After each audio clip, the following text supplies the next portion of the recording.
An interview with the president of Russia, Vladimir Putin, shot February 6, 2024 at about 7 p.m. in the building behind us, which is, of course, the Kremlin.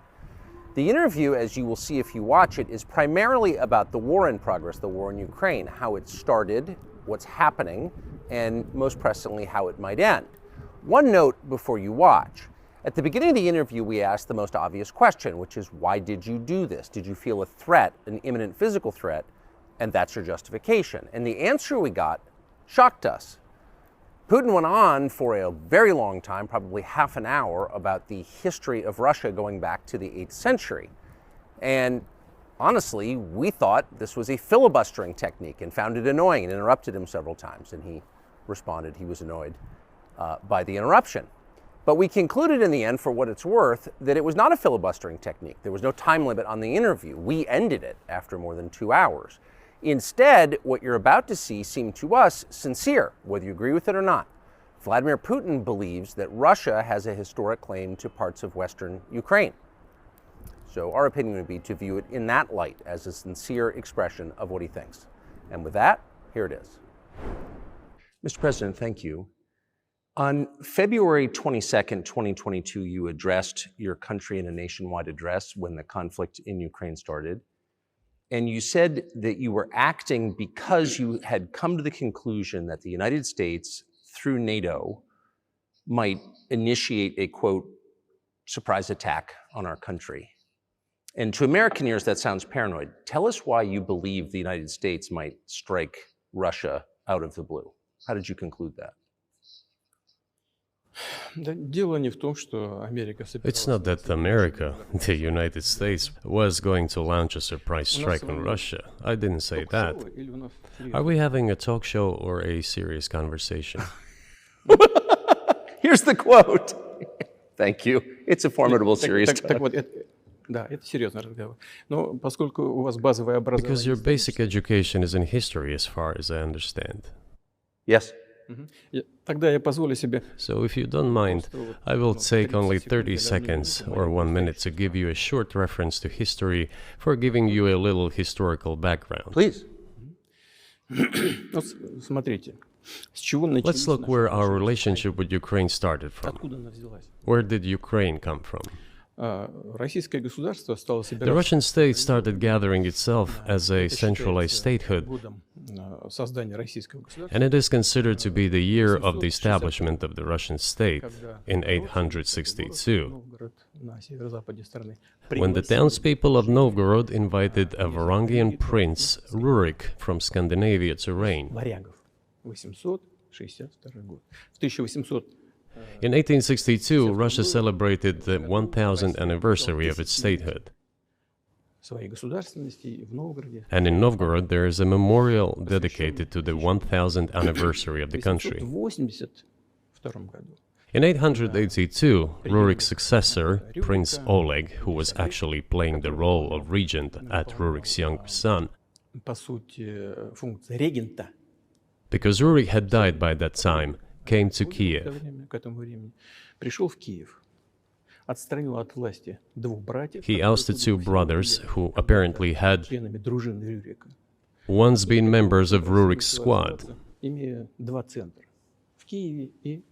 So Russia began to develop with two centers of power, Kiev and Novgorod. The next very significant date in the history of Russia was 988.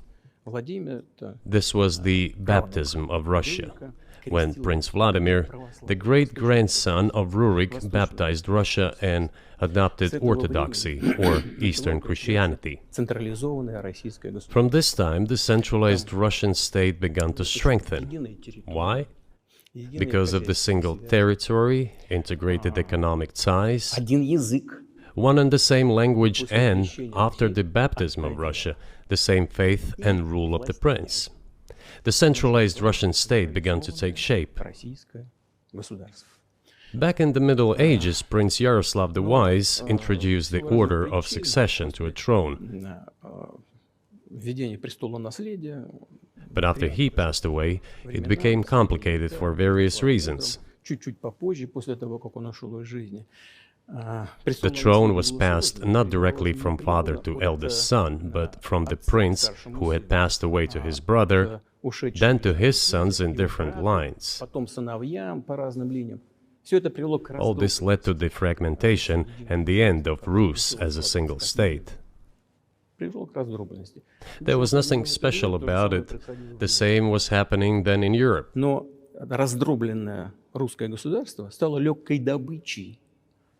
But the fragmented Russian state became an easy prey to the empire created earlier by Genghis Khan. His successors, namely Batu Khan, came to Rus, plundered and ruined nearly all the cities. The southern part, including Kiev, by the way, and some other cities, simply lost independence, while northern cities preserved some of their sovereignty. They had to pay tribute to the horde, but they managed to preserve some part of their sovereignty. And then a unified Russian state began to take shape with its center in Moscow. The southern part of Russian lands, including Kiev, began to gradually gravitate towards another magnet, the center that was emerging in Europe. This was the Grand Duchy of Lithuania. It was even called the Lithuanian-Russian Duchy, because Russians were a significant part of this population. They spoke the old Russian language and were Orthodox.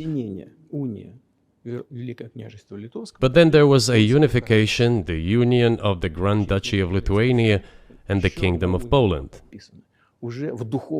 A few years later, another union was signed, but this time already in the religious sphere. Some of the Orthodox priests became subordinate to the Pope. Thus, these lands became part of the Polish-Lithuanian state.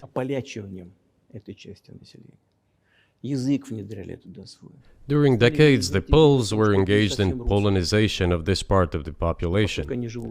They introduced their language there, tried to entrench the idea that this population was not exactly Russians, that because they lived on the fringe, they were Ukrainians.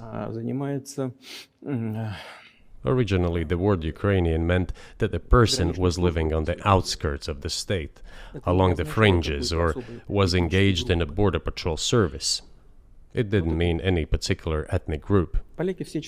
So the Poles were trying to, in every possible way, to colonize this part of the Russian lands, and actually treated it rather harshly, not to say cruelly. All that led to the fact that this part of the Russian lands began to struggle for their rights. They wrote letters to Warsaw demanding that their rights be observed and people be commissioned here, including to Kiev. I beg your pardon, can you tell us what period? I'm losing track of where in history we are. The Polish oppression of Ukraine. It was in the 13th century.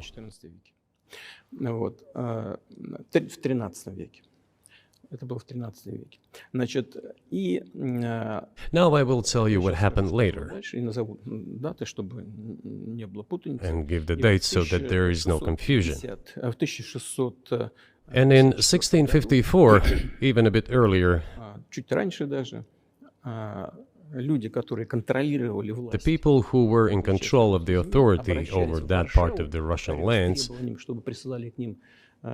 addressed Warsaw, I repeat, demanding that they send them to rulers of Russian origin and Orthodox faith.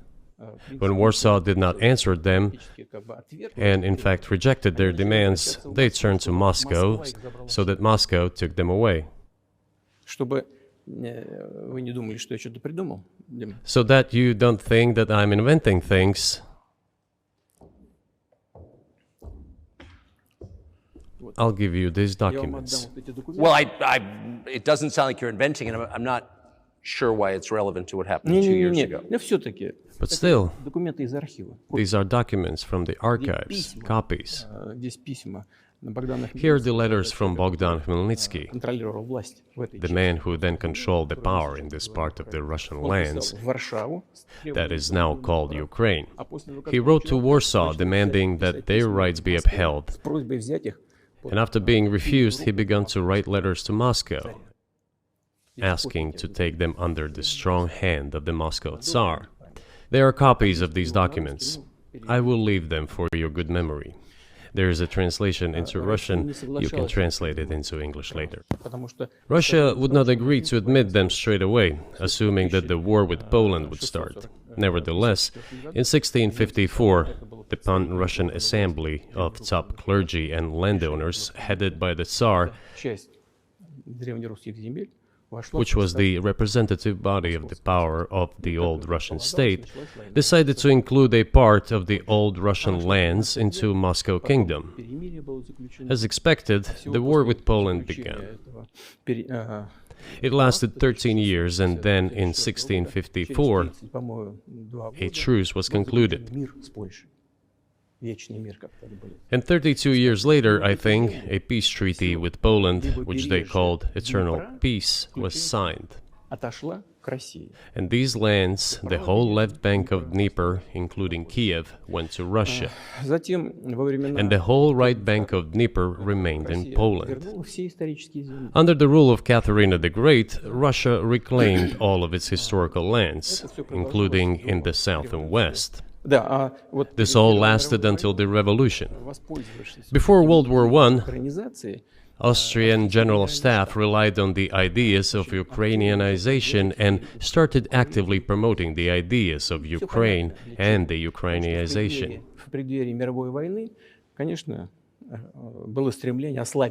Their motive was obvious. Just before World War I, they wanted to weaken the potential enemy and secure themselves favorable conditions in the border area.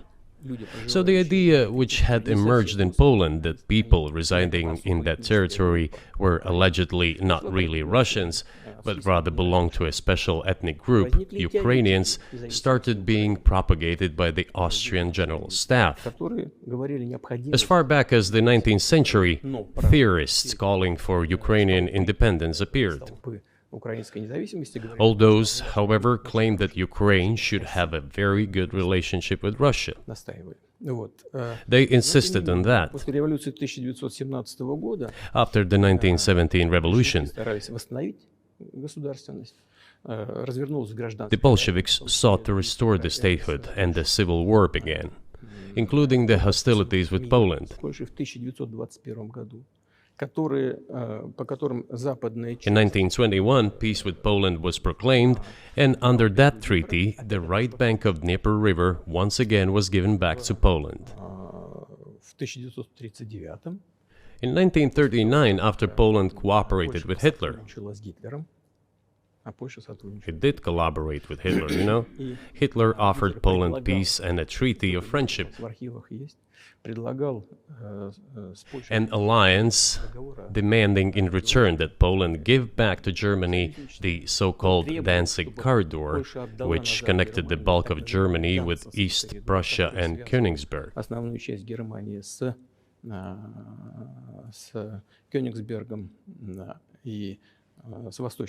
After World War I, this territory was transferred to Poland, and instead of Danzig, a city of Dansk emerged. Hitler asked them to give it amicably, but they refused. Of course. Still, they collaborated with Hitler and engaged together in the partitioning of Czechoslovakia. But may I ask you, you're making the case that Ukraine, certainly parts of Ukraine, Eastern Ukraine, is in effect Russia, has been for hundreds of years. Why wouldn't you just take it when you became president 24 years ago? You have nuclear weapons, they don't. If it's actually your land, why did you wait so long? I'll tell you. I'm coming to that. This briefing is coming to an end. It might be boring, but it explains many things. I just don't know how it's relevant. Good. Good. I'm so gratified that you appreciate that. Thank you. So, before World War II, Poland collaborated with Hitler, and although it did not yield to Hitler's demands, it still participated in the partitioning of Czechoslovakia together with Hitler, as the Poles had not given the Danzig corridor to Germany and went too far, pushing Hitler to start World War II by attacking them. Why was it Poland against whom the war started on 1st September 1939? Poland turned out to be uncompromising, and Hitler had nothing to do but start implementing his plans with Poland. By the way, the USSR, I have read some archive documents, behaved very honestly. It asked Poland's permission to transit its troops through the Polish territory to help Czechoslovakia. But the then Polish foreign minister said that if the Soviet planes flew over Poland, they would be downed over the territory of Poland. But that doesn't matter. What matters is that the war began, and Poland fell prey to the policies it had pursued against Czechoslovakia, as under the well-known Molotov-Ribbentrop Pact. Part of the territory, including western Ukraine, was to be given to Russia. Thus, Russia, which was then named the USSR, regained its historical lands. After the victory in the Great Patriotic War, as we call World War II, all those territories were ultimately enshrined as belonging to Russia, to the USSR. As for Poland, it received, apparently in compensation, the lands which had originally been German. The eastern parts of Germany, these are now western lands of Poland. Of course, Poland regained access to the Baltic Sea and Danzig, which was once again given its Polish name. So this was how this situation developed. In 1922, when the USSR was being established, the Bolsheviks started building the USSR and established the Soviet Ukraine, which had never existed before. Right.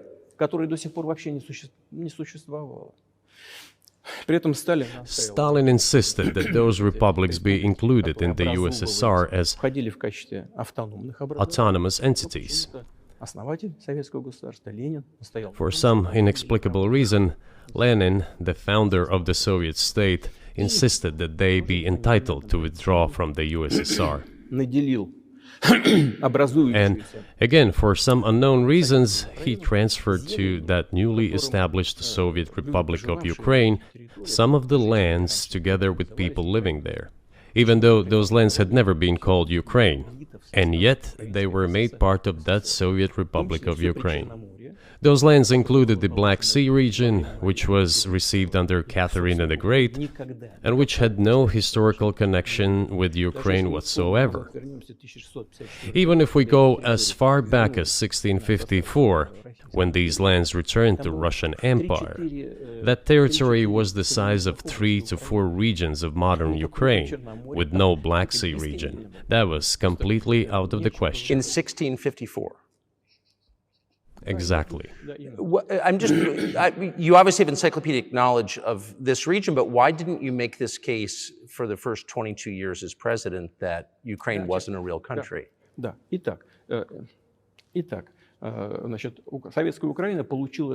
The Soviet Union was given a great deal of territory that had never belonged to it, including the Black Sea region.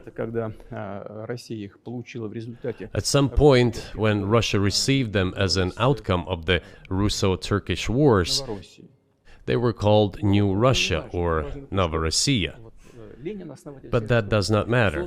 What matters is that Lenin, the founder of the Soviet state, established Ukraine that way. For decades, the Ukrainian Soviet Republic developed as part of the USSR. And for unknown reasons, again, the Bolsheviks were engaged in Ukrainianization.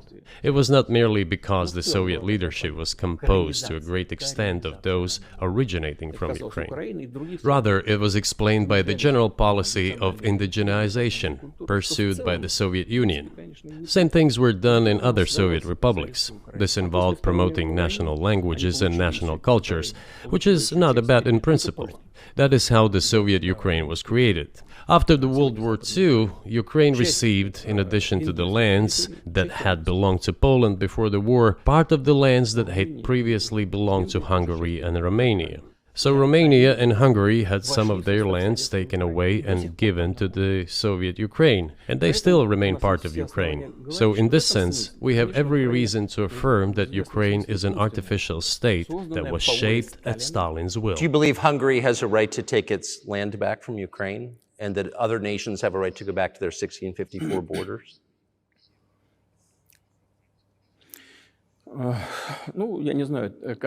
I'm not sure whether they should go back to the 1654 borders. But given Stalin's time, so-called Stalin's regime, which, as many claim, saw numerous violations of human rights and violations of the rights of other states,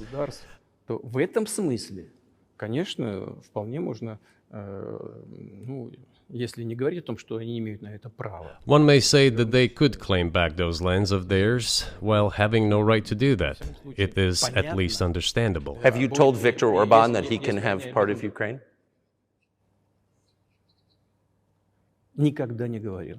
Never.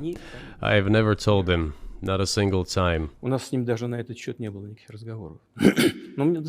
have not even had any conversation on that, but I actually know for sure that Hungarians who live there wanted to get back to their historical land. Moreover, I would like to share a very interesting story with you. I digress, it's a personal one. Somewhere in the early 80s, I went on a road trip in a car from then Leningrad across the Soviet Union through Kiev, made a stop in Kiev, and then went to western Ukraine. I went to the town of Beregovoye, and all the names of towns and villages there were in Russian and in a language I did not understand, in Hungarian. In Russian and in Hungarian. Not in Ukrainian, in Russian and in Hungarian. I was driving through some kind of village and there were men sitting next to the houses and they were wearing black three-piece suits and black cylinder hats. I asked, are they some kind of entertainers? I was told, no, they were not entertainers, they're Hungarians. I said, what are they doing here? What do you mean? This is their land, they live here. This was during the Soviet time in the 1980s. They preserved the Hungarian language, Hungarian names, and all their national costumes. They are Hungarians and they feel themselves to be Hungarians. And of course, when now there is an infringement. Well, that is, and there's a lot of that, though. I think many nations are upset about Transylvania as well, as you obviously know.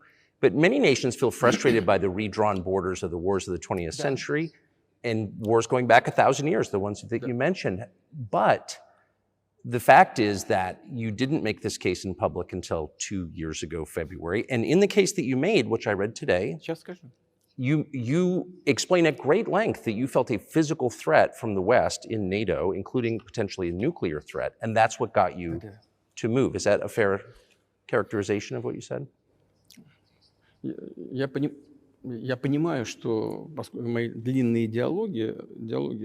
I understand that my long speeches probably fall outside of the genre of the interview. That is why I asked you at the beginning, are we going to have a serious talk or a show? You said a serious talk, so bear with me, please. We're coming to the point where the Soviet Ukraine was established. Then, in 1991, the Soviet Union collapsed, and everything that Russia had generously bestowed on Ukraine was dragged away by the latter. I'm coming to a very important point of today's agenda. Thank you. After all, the collapse of the Soviet Union was effectively initiated by the Russian leadership. I do not understand what the Russian leadership was guided by at the time, but I suspect there were several reasons to think everything would be fine.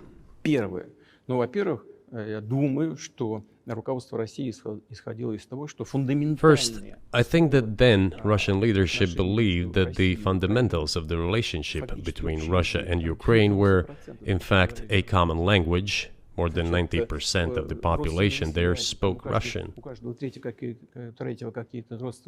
Family ties. Every third person there had some kind of family or friendship ties. Common culture, common history. finally common faith, coexistence with a single state for centuries, and deeply interconnected economies. All of these were so fundamental. All these elements together make our good relationships inevitable.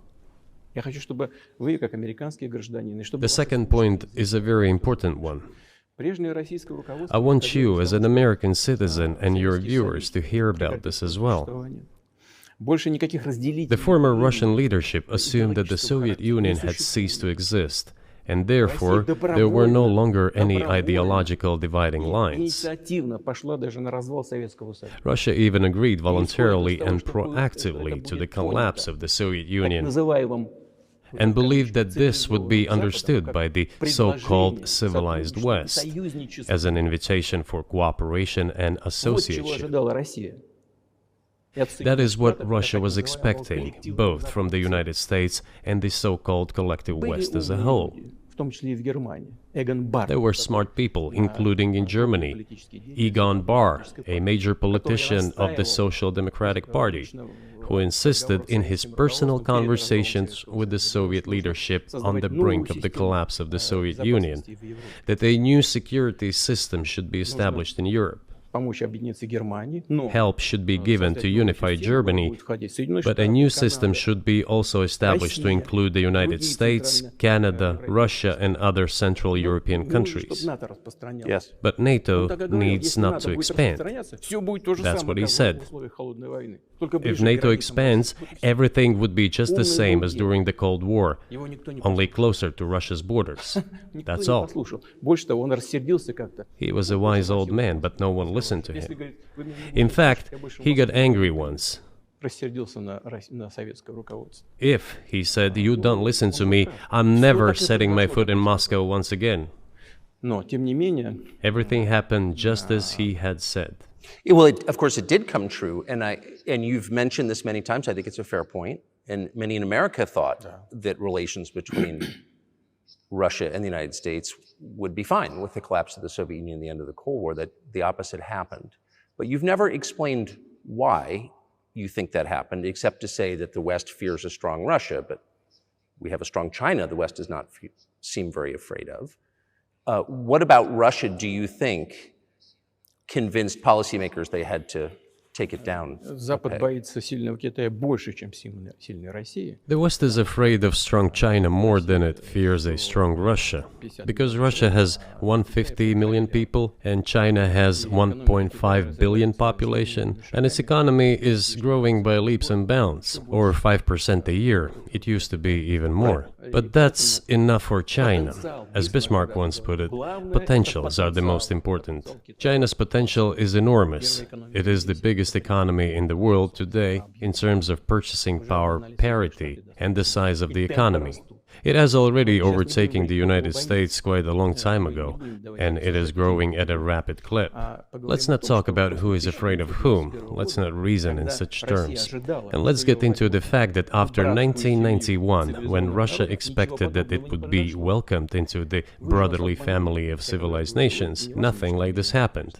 You tricked us. I don't mean you personally when I say you. Of course, I'm talking about the United States. The promise was that NATO would not expand eastward, but it happened 5 times. There were 5 waves of expansion. We tolerated all that. We were trying to persuade them. We were saying, please don't. We are as bourgeois now as you are. We are market economy and there is no communist party power. Let's negotiate.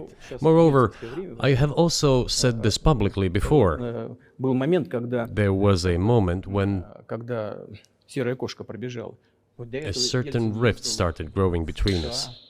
Before that, Yeltsin came to the United States. Remember, he spoke in Congress and said the good words. God bless America. Everything he said were signals. Let us in.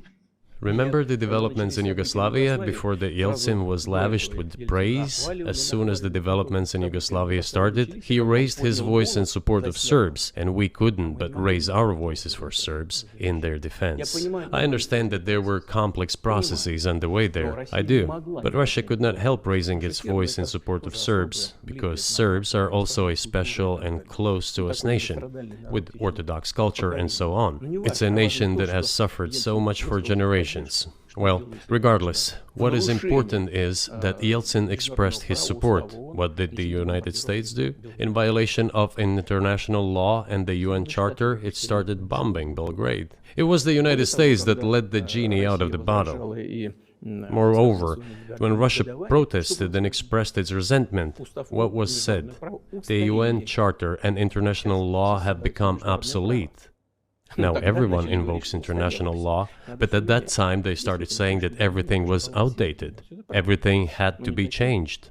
Indeed, some things need to be changed, as the balance of power has changed. It's true, but not in this manner. Yeltsin was immediately dragged through the mud, accused of alcoholism, of understanding nothing, of knowing nothing. He understood everything, I assure you. Well, I became president in 2000. I thought, okay, the Yugoslav issue is over, but we should try to restore relations. Let's reopen the door that Russia had tried to go through. And moreover, I said it publicly, I can reiterate. At a meeting here in the Kremlin with the outgoing President Bill Clinton, right here in the next room, I said to him, I asked him, Bill, do you think if Russia asked to join NATO, do you think it would happen? Suddenly he said, you know, it's interesting. I think so. But in the evening, when we met for dinner, he said, you know, I've talked to my team. No, it's not possible now. You can ask him. I think he will watch our interview. He'll confirm it. I wouldn't have said anything like that if it hadn't happened. Okay. Were you sincere? It's impossible now. Would you have joined NATO?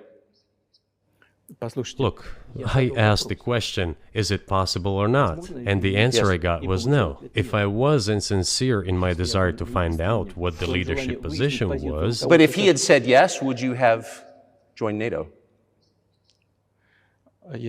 If he had said yes, the process of rapprochement would have commenced, and eventually it might have happened, if we had seen some sincere wish on the other side of our partners. But it didn't happen. Well, no means no. Okay, fine. Why do you think that is? Just to get to motive, I know you're clearly bitter about it, I understand, but why do you think the West rebuffed you then? Why the hostility? Why did the end of the Cold War not fix the relationship? What motivates this from your point of view? You said I was bitter about the answer. No, it's not bitterness. It's just a statement of fact. We're not bride and groom, bitterness, resentment. It's not about those kind of matters in such circumstances. We just realized we weren't welcome there, that's all. Okay, fine. But let's build relations in another manner. Let's look for common ground elsewhere. Why we received such a negative response, you should ask your leaders. I can only guess why. Too big a country with its own opinion and so on. And the United States, I've seen how issues are being resolved in NATO. I will give you another example now concerning Ukraine.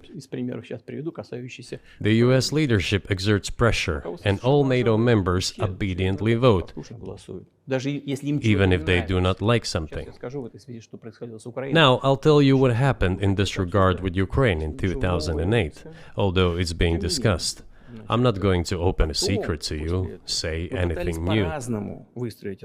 Nevertheless, after that we tried to build relations in different ways. For example, the events in the Middle East, in Iraq. We were building relations with the United States in a very soft, prudent, cautious manner. I repeatedly raised the issue that the United States should not support separatism or terrorism in the North Caucasus. But they continue to do it anyway. And political support, information support, financial support, even military support came from the United States and its satellites for terrorist groups in the Caucasus. I once raised this issue with my colleague, also the President of the United States. He says, "It's impossible. Do you have proof?" I said, "Yes."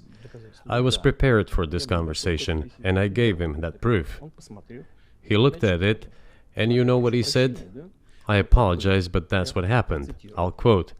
He says, "Well, I'm gonna kick their ass." We waited and waited for some response. There was no reply. I said to the FSB director, "Write to the CIA, what is the result of the conversation with President?"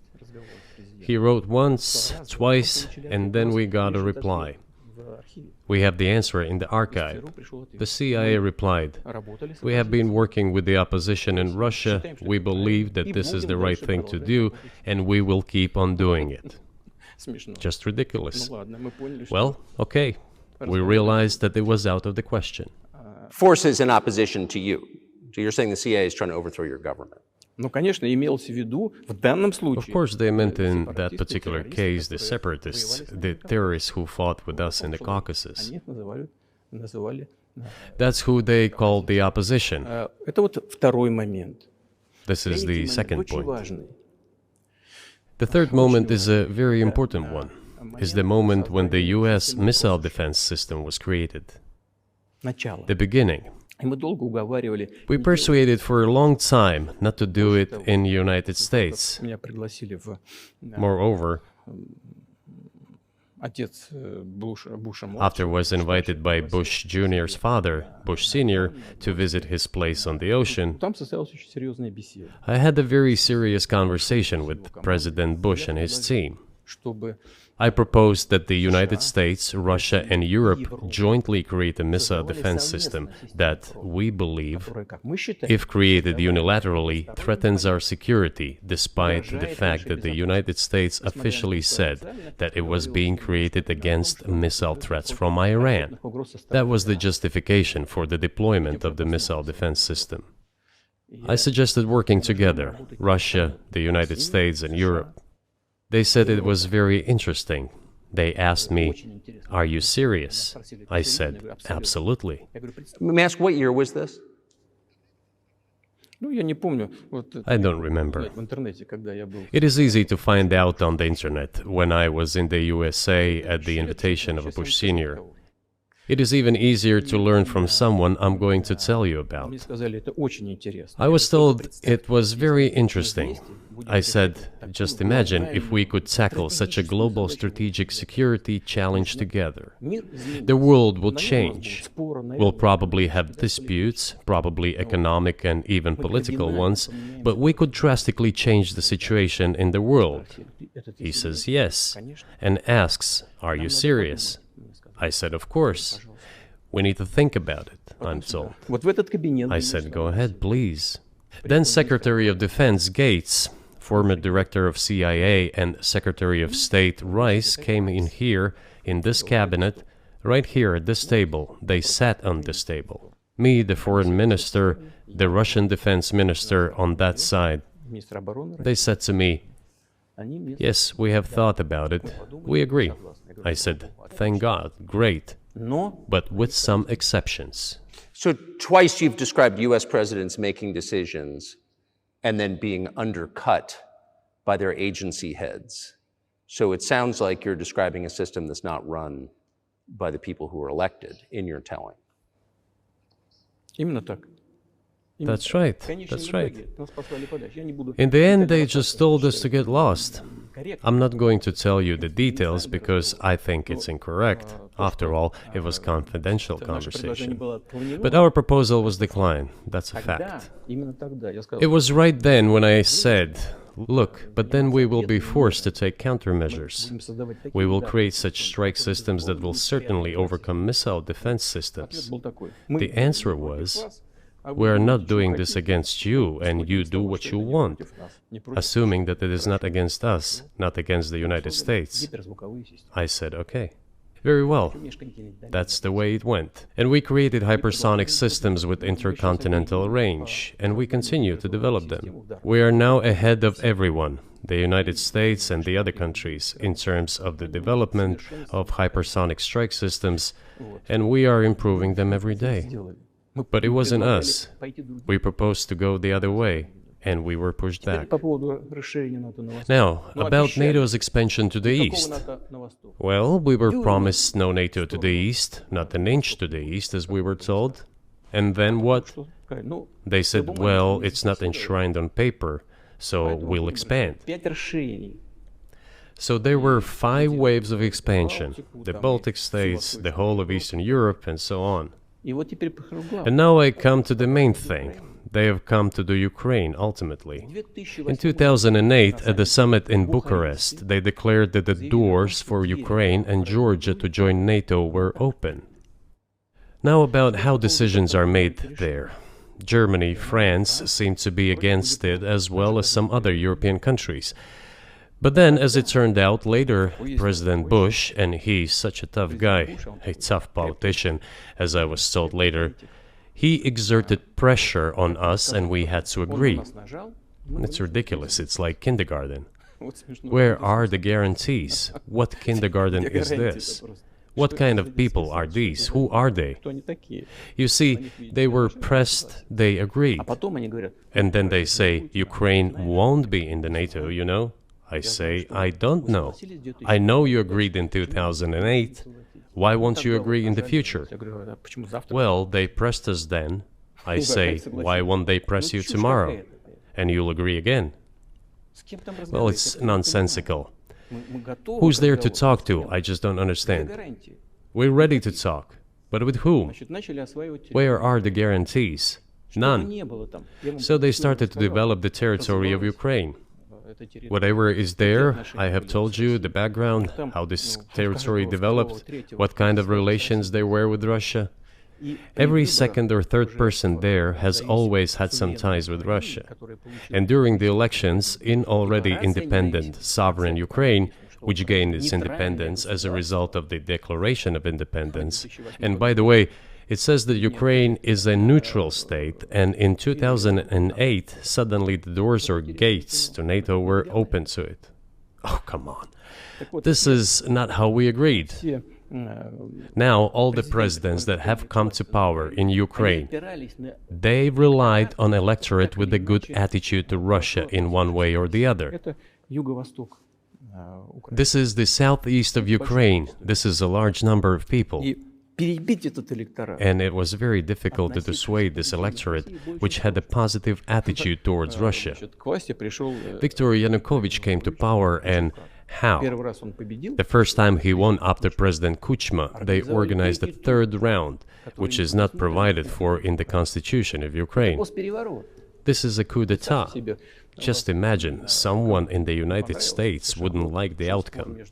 In 2014? Before that.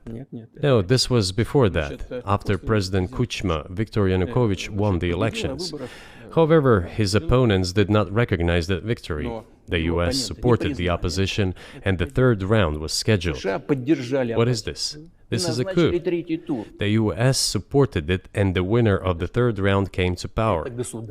Imagine if in the US something was not to someone's liking, and the third round of election, which the US Constitution does not provide for, was organized. Nonetheless, it was done in Ukraine. Okay, Viktor Yushchenko, who was considered a pro-Western politician, came to power. Fine, we have built relations with him as well. He came to Moscow with visits. We visited Kiev. I visited too. We met in an informal setting. If he's pro-Western, so be it. It's fine. Let people do their job. The situation should have developed inside the independent Ukraine itself. As a result of Kuchma's leadership, things got worse and Viktor Yanukovych came to power after all. Maybe he wasn't the best president and politician, I don't know. I don't want to give assessments. However, the issue of the association with the EU came up. We have always been lenient to this. Suit yourself. But when we read through the Treaty of Association, it turned out to be a problem for us, since we had a free trade zone and open customs borders with Ukraine, which under this association had to open its borders for Europe, which would have led to flooding of our market. We said, no, this is not going to work. We shall close our borders with Ukraine then. The customs borders, that is. Yanukovych started to calculate how much Ukraine was going to gain, how much to lose, and said to his European partners, I need more time to think before signing. The moment he said that, the opposition began to take destructive steps which were supported by the West. It all came down to Maidan and a coup in Ukraine. So he did more trade with Russia than with the EU. Ukraine did. Of course. It's not even the matter of trade volume, although for the most part it is. It is the matter of cooperation ties, which the entire Ukrainian economy was based on. The cooperation ties between the enterprises were very close since the times of the Soviet Union. One enterprise there used to produce components to be assembled both in Russia and Ukraine and vice versa. They used to be very close ties. A coup d'etat was committed, although I shall not delve into details now, as I find doing it inappropriate, the US told us. Calm Yanukovych down, and we will calm the opposition. Let the situation unfold in the scenario of a political settlement. We said, all right, agreed, let's do it this way. As the Americans requested, Yanukovych did use neither the armed forces nor the police, yet the armed opposition committed a coup in Kiev. What is that supposed to mean? Who do you think you are? I wanted to ask the then US leadership. With the backing of whom? With the backing of CIA, of course. The organization you wanted to join back in the day, as I understand. We should thank God they didn't let you in. Although, it is a serious organization. I understand. My former vis-a-vis in the sense that I served in the first main directorate, Soviet Union's intelligence service. They have always been our opponents. A job is a job.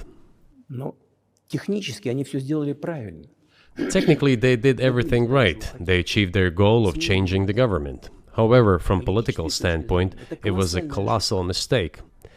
Surely it was political leadership's miscalculation. They should have seen what it would evolve into. So, in 2008, the doors of NATO were opened for Ukraine.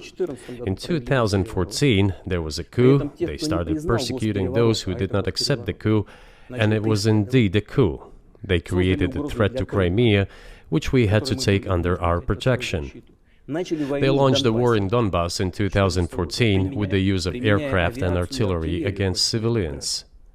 This is when it all started. There is a video of aircraft attacking Donetsk from above. They launched a large-scale military operation, then another one. When they failed, they started to prepare the next one. All this against the background of military development of this territory and opening of NATO's doors. How could we not express concern over what was happening? From our side, this would have been a culpable negligence. That's what it would have been. It's just that the US political leadership pushed us to the line we could not cross, because doing so could have ruined Russia itself. Besides, we could not leave our brothers in faith, in fact, a part of Russian people, in the face of this war machine. But that was 8 years before the current conflict started. So what was the trigger for you? What was the moment where you decided you had to do this?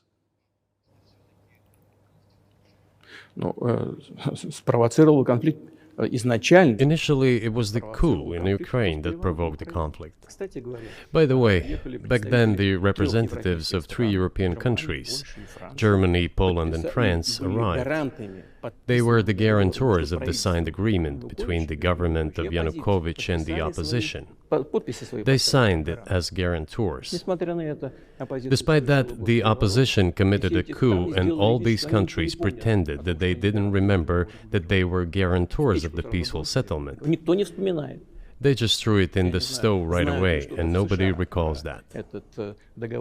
I don't know if the US know anything about the agreement between the opposition and the authorities, and its three guarantors who, instead of bringing this whole situation back in the political field, supported the coup.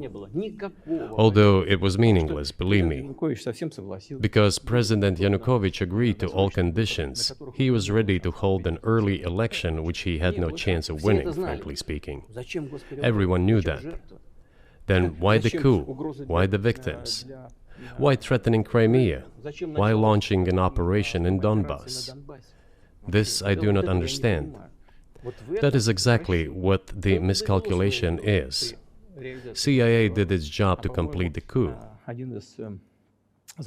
I think one of the deputy secretaries of state said that it cost a large sum of money, almost 5 billion.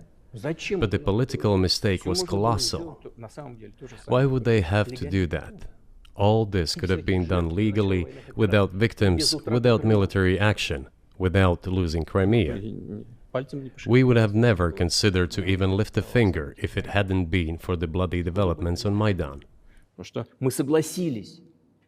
Because we agreed with the fact that after the collapse of the Soviet Union, our borders should be along the borders of former Union's republics. We agreed to that. But we never agreed to NATO's expansion, and moreover, we never agreed that Ukraine would be in NATO. We did not agree to NATO bases there without any discussion with us. For decades, we kept asking, don't do this, don't do that. And what triggered the latest events? Firstly, the current Ukrainian leadership declared that it would not implement the Minsk agreements, which had been signed, as you know, after the events of 2014 in Minsk, where the plan of peaceful settlement in Donbass was set forth. But no, the current Ukrainian leadership, foreign minister, all other officials, and then president himself said that they don't like anything about the Minsk agreements. In other words, they were not going to implement it. A year or a year and a half ago, former leaders of Germany and France said openly to the whole world that they indeed signed the Minsk agreements, but they never intended to implement them. They simply led us by the nose. Was there anyone for you to talk to? Did you call a U.S. President, Secretary of State and say, if you keep militarizing Ukraine with NATO forces, this is going to be we're going to act?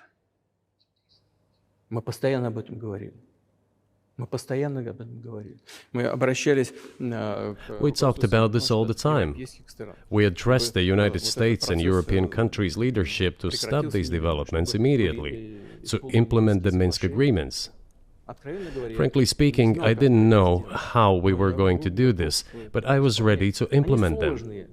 These agreements were complicated for Ukraine. They included lots of elements of those Donbass territories' independence. That's true. However, I was absolutely confident, and I'm saying this to you now. I honestly believe that if we managed to convince the residents of Donbass, and we had to work hard to convince them to return to the Ukrainian statehood, then gradually the wounds would start to heal. When this part of territory reintegrated itself into common social environment, when the pensions and social benefits were paid again, all the pieces would gradually fall into place. No, nobody wanted that. Everybody wanted to resolve the issue by military force only. But we could not let that happen. And the situation got to the point when the Ukrainian side announced, no, we will not do anything. They also started preparing for military action. It was they who started the war in 2014. Our goal is to stop this war. And we did not start this war in 2022. This is an attempt to stop it. Do you think you've stopped it now? I mean, have you achieved your aims? No, we haven't achieved our aims yet, because one of them is denazification. This means the prohibition of all kinds of neo-Nazi movements. This is one of the problems that we discussed during the negotiation process, which ended in Istanbul early this year.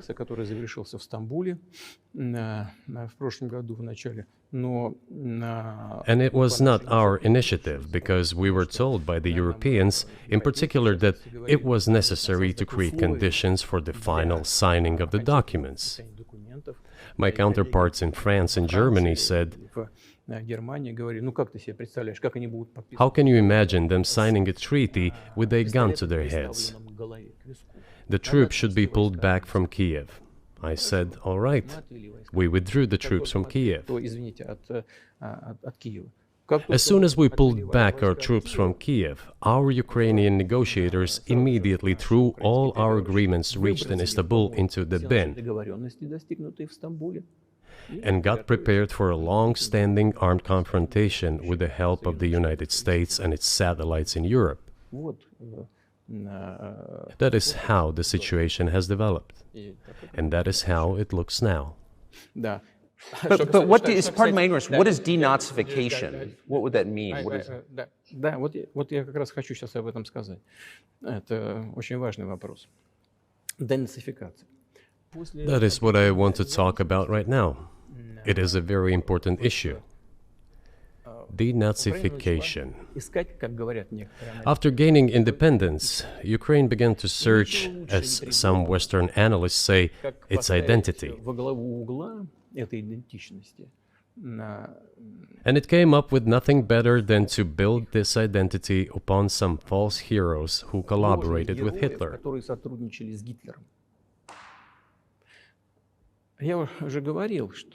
I have already said that in the early 19th century, when the theorists of independence and sovereignty of Ukraine appeared, they assumed that an independent Ukraine should have very good relations with Russia. But due to the historical development, those territories were part of the Polish-Lithuanian Commonwealth, Poland, where Ukrainians were persecuted and treated quite brutally, as well as were subject to cruel behavior. There were also attempts to destroy their identity. All this remained in the memory of the people. When World War II broke out, part of this extremely nationalist elite collaborated with Hitler, believing that he would bring them freedom. The German troops, even the SS troops, made Hitler's collaborators do the dirtiest work of exterminating the Polish and Jewish population. Hence this brutal massacre of the Polish and Jewish population, as well as the Russian population too.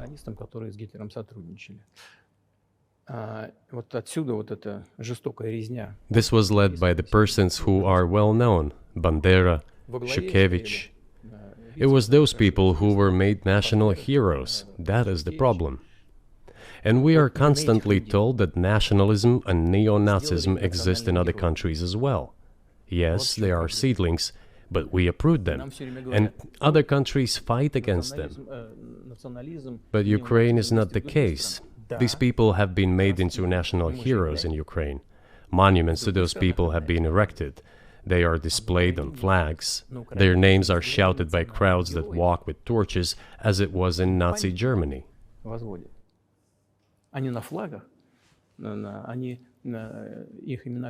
These were people who exterminated Poles, Jews, and Russians.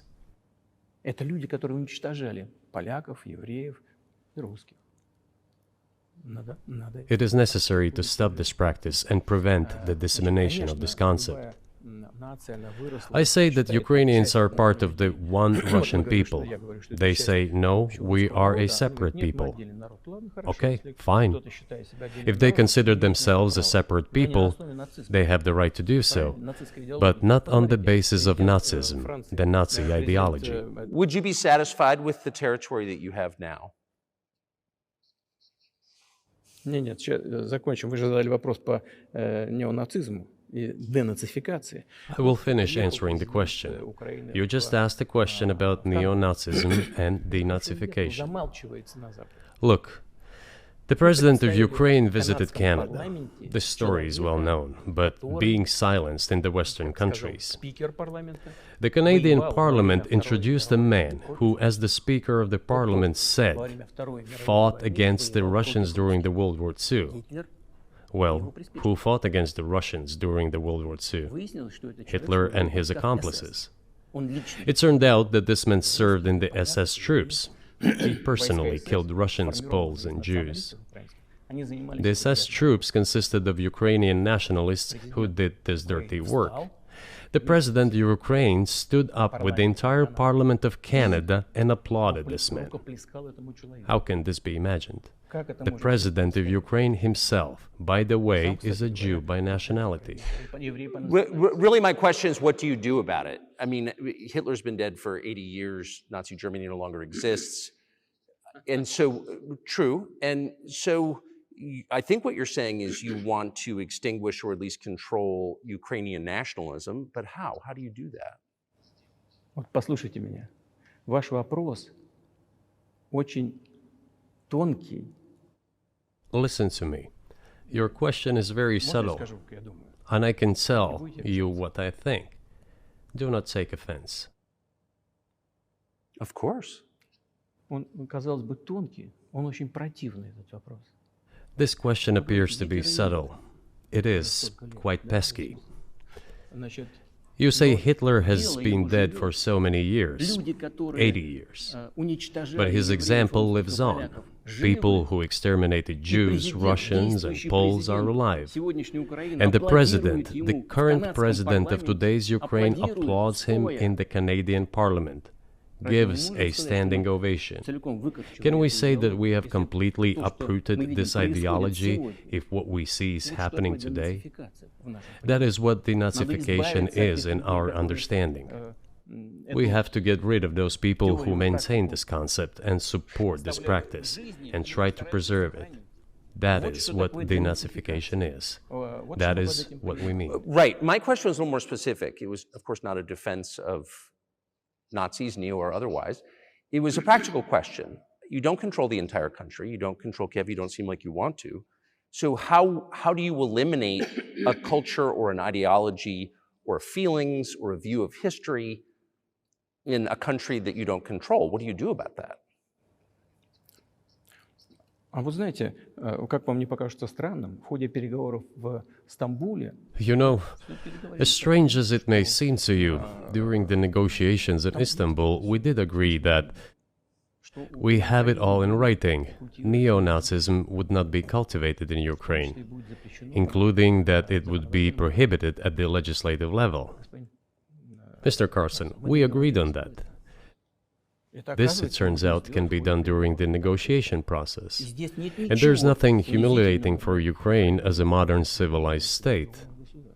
Is any state allowed to promote Nazism? It is not, is it? That is it.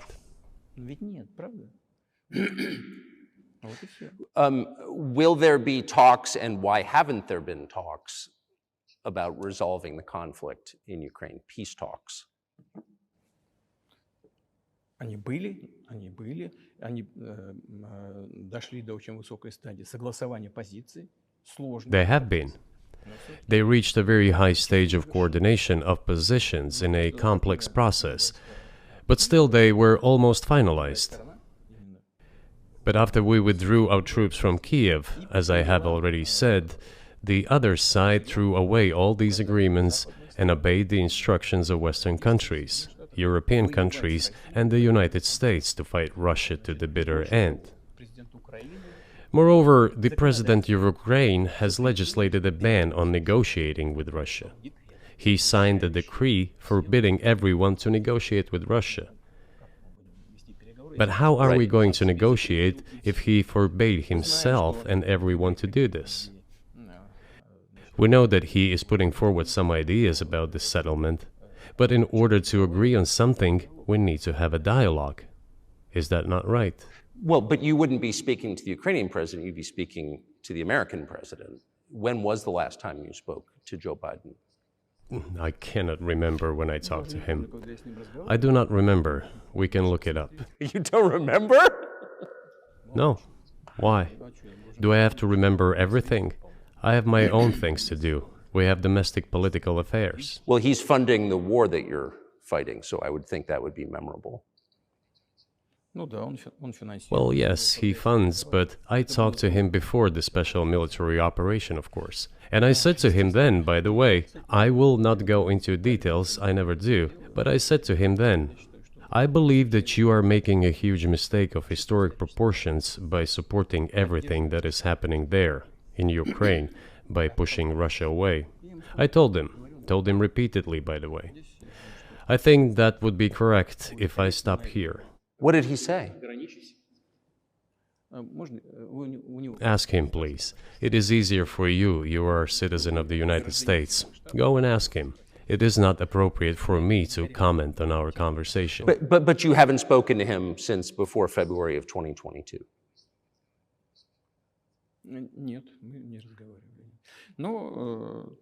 No, we haven't spoken. Certain contacts are being maintained, though. Speaking of which, do you remember what I told you about my proposal to work together on a missile defense system? Yes. You can ask all of them. All of them are safe and sound, thank God. The former president, Condoleezza, is safe and sound, and I think Mr. Gates and the current director of the intelligence agency, Mr. Burns, the then ambassador to Russia, in my opinion, are very successful ambassador. They were all witnesses to these conversations. Ask them.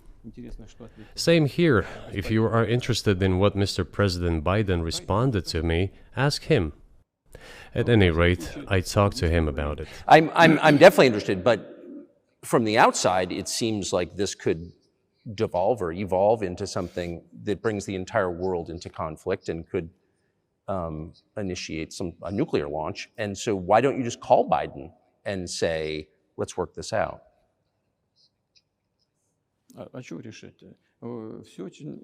What's there to work out? It's very simple. I repeat. We have contacts through various agencies. I will tell you what we are saying on this matter and what we are conveying to the US leadership. If you really want to stop fighting, you need to stop supplying weapons. It will be over within a few weeks. That's it. And then we can agree on some terms. Before you do that, stop. What's easier? Why would I call him? What should I talk to him about? Or beg him for what? And what messages do you get back? You're going to deliver such and such weapons to Ukraine? Oh, I'm afraid, please don't. What is there to talk about? Do you think NATO is worried about this becoming a global war or a nuclear conflict? At least that's what they're talking about. And they're trying to intimidate their own population with an imaginary Russian threat. This is an obvious fact. And thinking people, not Philistines, but thinking people, analysts, those who are engaged in real politics, just smart people, understand perfectly well that this is a fake. They're trying to fuel the Russian threat. The threat I think you're referring to is a Russian invasion of Poland, Latvia, expansionist behavior. Can you imagine a scenario where you sent Russian troops to Poland?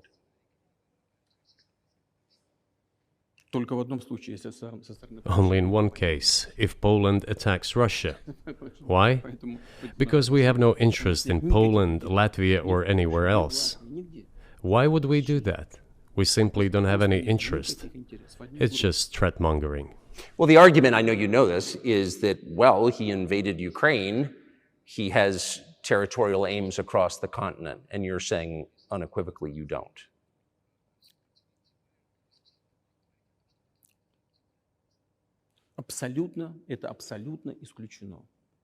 It is absolutely out of the question. You just don't have to be any kind of analyst. It goes against common sense to get involved in some kind of a global war. Глобальная война поставить на грань. And a global war will bring all humanity to the brink of destruction. It's obvious. Вот. И есть, конечно, средства. There are certainly means of deterrence. They have been scaring everyone with us all along. Tomorrow Russia will use tactical nuclear weapons. Tomorrow Russia will use that. No, the day after tomorrow. So what? Выбить из налогоплательщиков In order to США extort additional money from US taxpayers and European taxpayers in the confrontation with Russia in the Ukrainian theater of war. как можно. The goal is to weaken Russia as much as possible. One of our senior United States senators from the state of New York, Chuck Schumer, said yesterday, I believe, that we have to continue to fund the Ukrainian effort, or U.S. soldiers, citizens could wind up fighting there. How do you assess that?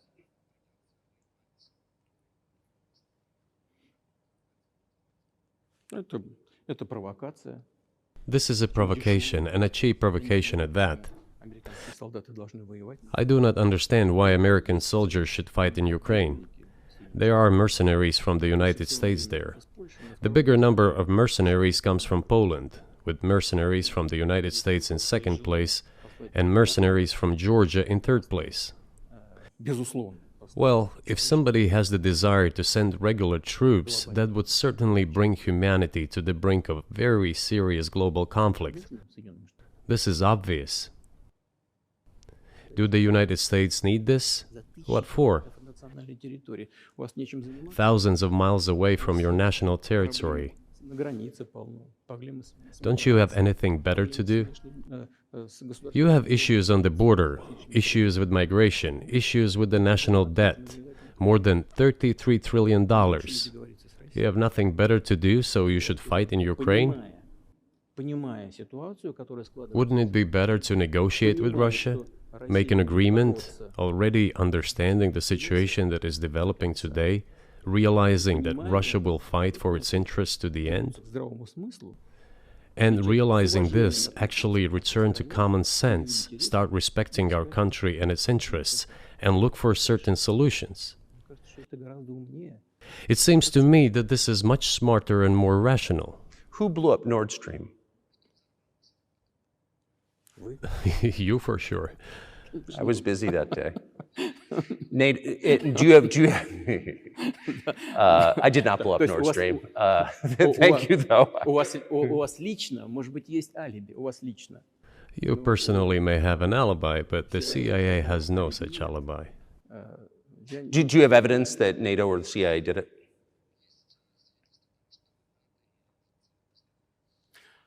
Вы знаете, я не You know, I won't get into details, but people always say in such cases, look for someone who is interested.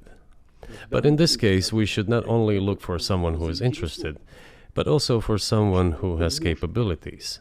Because there may be many people interested, but not all of them are capable of sinking to the bottom of the Baltic Sea and carrying out this explosion. These two components should be connected. Who is interested and who is capable of doing it? But I'm confused. I mean, that's the biggest act of industrial terrorism ever, and it's the largest emission of CO2 in history. Okay, so if you had evidence, and presumably given your security services, your intel services, you would, that NATO, the US, CIA, the West, did this, why wouldn't you present it and win a propaganda victory? В войне пропаганды очень сложно. In the war of propaganda, it is very difficult to defeat the United States, because the United States controls all the world's media and many European media. Европейских The ultimate beneficiary of the biggest European media are American financial institutions. Don't you know that? So it is possible to get involved in this work, but it is cost prohibitive, so to speak. мы можем We can simply shine the spotlight on our sources of information, and we will not achieve results. планировать так ясно, что It is clear to the whole world what happened, and even American analysts talk about it directly. It's true. Yes, but here's a question you may be able to answer. You worked in Germany, famously. The Germans clearly know that their NATO partner did this, and it damaged their economy greatly. It may never recover. Why are they being silent about it? That's very confusing to me. Why wouldn't the Germans say something about it? Ну, меня это тоже удивляет. This also confuses me. But today's German leadership is guided by the interests of the collective West rather than its national interests. Otherwise, it is difficult to explain the logic of their action or inaction. After all, it is not only about Nord Stream 1, which was blown up, and the Nord Stream 2 was damaged. But one pipe is safe and sound, and gas can be supplied to Europe through it. But Germany does not open it. We are ready, please. There's another route through Poland, called Yamal Europe, which also allows for large flow. Poland has closed it, but Poland packs from the German hand. It receives money from the pan-European funds, and Germany is the main donor to these pan-European funds. Germany feeds Poland to a certain extent, and they close their route to Germany. Why? I don't understand. Ukraine, to which the Germans supply weapons and give money. Germany is the second sponsor of the United States in terms of financial aid to Ukraine. There are 2 gas routes through Ukraine. They simply closed one route, the Ukrainians. Open the second route and please get gas from Russia. They do not open it. Why don't the Germans say, look guys, we give you money and weapons, open up the valve, please, let the gas from Russia pass through for us. We're buying liquefied gas at exorbitant prices in Europe, which brings the level of our competitiveness and economy in general down to zero. Do you want us to give you money? Let us have the decent existence. Make money for our economy, because this is where the money we give you comes from. They refuse to do so. Why? Ask them. That is what is like in their heads. Those are highly incompetent people. Well, maybe the world is breaking into 2 hemispheres, one with cheap energy, the other without. And I want to ask you that. If we're now a multipolar world, obviously we are, can you describe the blocks of alliances? Who is in each side, do you think? Listen, you have said that the world is breaking into 2 hemispheres. A human brain is divided into 2 hemispheres. One is responsible for one type of activities, the other one is more about creativity and so on. But it is still one and the same head. The world should be a single whole. Security should be shared rather than meant for the golden billion. That is the only scenario where the world could be stable, sustainable, and predictable. Until then, while the head is split in 2 parts, it is an illness, a serious adverse condition. It is a period of severe disease that the world is going through now. But I think that, thanks to honest journalism, this work is akin to work of the doctors. This could somehow be remedied. Well, let's just give one example, the US dollar, which has kind of united the world in a lot of ways, maybe not to your advantage, but certainly to ours. Is that going away as the reserve currency, the universally accepted currency? How have sanctions, do you think, changed the dollar's place in the world?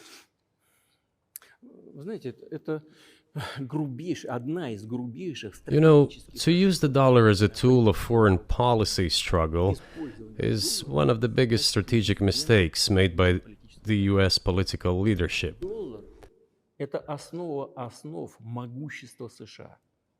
The dollar is the cornerstone of the United States power. I think everyone understands very well that no matter how many dollars are printed, they are quickly dispersed all over the world.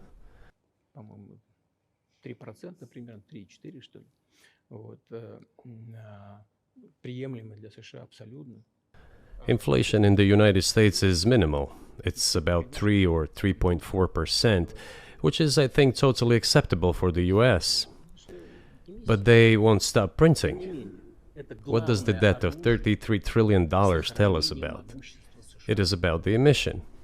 Как только политическое руководство приняло решение использовать доллар в качестве инструмента политической борьбы, Nevertheless, it is the main weapon used by the United States to preserve its power across the world. поэтому американцы As soon as the political leadership decided to use the US dollar as a tool of political struggle, a blow was dealt to this American power. и огромные I would not like to use any strong language, but it is a stupid thing to do даже and a grave mistake. сокращают запасы доллара сейчас. Все смотрят на то, что происходит, да, и начинают искать возможность. Look at what is going on in the world. Но если в нашем Even the United States allies are now downsizing their dollar reserves. Seeing this, everyone starts looking for ways to protect themselves. But the fact that the United States applies restrictive measures to certain countries, such as placing restrictions on transactions, freezing assets, etc., causes grave concern and sends a signal to the whole world. в России мы What did we have here? Until 2022, about 80% of Russian foreign trade transactions were made in US dollars and euros. в наших расчетах с третьими странами. Значит, US dollars accounted for approximately 50% of our transactions with third countries, while currently it is down to 13%. It wasn't us who banned the use of the US dollar. США приняли решение ограничить наши расчеты в долларах. We had no such intention. Полная дурь. It was decision of the United States to restrict our transactions in US dollars. I think it is complete foolishness from the point of view of the interests of the United States itself and its taxpayers, as it damages the US economy, undermines the power of the United States across the world. By the way, our transactions in yuan accounted for about 3%. Сейчас 34% Today, 34% of our transactions are made in rubles, and about as much, столько же 30. a little over 34% in yuan. Зачем Соединенные Штаты это сделали? Why did the United States do this? My only guess is self-conceit. Думали, наверное, что They всё probably thought it would lead to full collapse, but nothing collapsed. Moreover, other countries, including oil producers, are thinking of and already accepting payments for oil in yuan. Do you even realize what is going on or not? Ну, вы понимаете, что это такое происходит? Does anyone in the United States realize Понимает this? это в тех же Соединенных Штатах? What are you doing? You are cutting yourself Сами off. себе All обрезаете. experts say this. То, что всегда... Ask any intelligent and thinking person in the United States what the dollar means for the US. Что такое доллар? You're killing it with your own hands. Убивает. I think that's I think that's a fair assessment. The question is what comes next, Конечно. and maybe you trade one colonial power for another, much less sentimental and forgiving colonial power. I mean, is the BRICS, for example, in danger of being completely dominated by the Chinese economy in a way that's not good for their sovereignty? Do you worry about that? Эти страшилки нам... Well, we have heard those boogeyman stories before. It is a boogeyman story. We're neighbors with China. You cannot choose neighbors just as you cannot choose close relatives. We share a border of 1,000 kilometers with them. This is number one. Second, we have a centuries-long history of coexistence. We're used to it. Third, China's foreign policy philosophy is not aggressive. Its idea is to always look for compromise, and we can see that. У нас The next point is as follows. We are always told the same boogeyman story, and here it goes again. Through an euphemistic form, but it is still the same boogeyman story. The cooperation with China keeps increasing. The pace at which China's cooperation with Europe is growing is higher and greater than that of the growth of Chinese-Russian cooperation. спросите европейцев. Ask Europeans, aren't they afraid? They might be, I don't know. Боятся. But they are still trying to access China's market at all costs, especially now that they are facing economic problems. И китайские, Chinese businesses are also exploring the European market. европейские рынки. Do Chinese businesses have small presence in the United States? Китайский бизнес. Yes, the political decisions are such that they are trying to limit their cooperation with China. Ограничивается, It is to your own detriment, Mr. Tucker, that you are limiting cooperation with China. You are hurting yourself. It is a delicate matter, and there are no silver bullet solutions, just as it is with the dollar. So, before introducing any illegitimate sanctions, illegitimate in terms of the Charter of the United Nations, one should think very carefully. For decision makers, this appears to be a problem.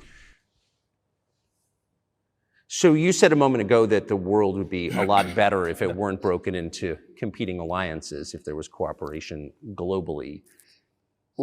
One of the reasons you don't have that is because the current American administration is dead set against you. Do you think if there were a new administration after Joe Biden that you would be able to reestablish communication with the US government? Or does it not matter who the president is?